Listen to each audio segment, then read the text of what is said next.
করেন মানে সে কেমন চিকিৎসক হয়েছে, সে সিজার করতে গিয়া কত বড় একটা ঘটনা ঘটাইলো। মানে কি বলবো আসলে, এটা কি আসলে কি মানে সে কি ডাক্তার? এখন এই যে সে যে এত বড় ভুলটা করলো, এটার দায়িত্ব কে নিবে এখন? মানে আমি এরকম ঘটনা প্রায়ই দেখতেছি, প্রায়ই শুনতেছি, প্রায়ই দেখা যাচ্ছে। সো এগুলো আসলে কি মানে একজন ডক্টর কি হাতুড়ি ডক্টর নাকি?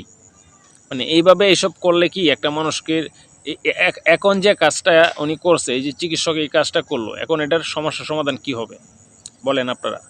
আপনারা মানে এই ভিডিওটা একটু বেশি বেশি শেয়ার করবেন। মানে খুবই দুঃখজনক একটা ঘটনা যে এরকম কাজও কি হইতে পারে। আমার তো মনে হয় যে সে ডাক্তার না, সে ডাক্তার না, সে হচ্ছে হাতুড়ি ডাক্তার। এখন তার মানে দৃষ্টান্তমূলক শাস্তি হোক, এবং কেন এরকম হয়েছে, ইচ্ছাকৃতভাবে হয়েছে কি নাকি মানে অনিচ্ছাকৃতভাবে হয়েছে, সেগুলা তদন্ত করা হোক। এটা আমার কাছে মনে হয়। আপনারা একটু ভিডিওটা বেশি বেশি শেয়ার করেন, চিন্তা করা যায়।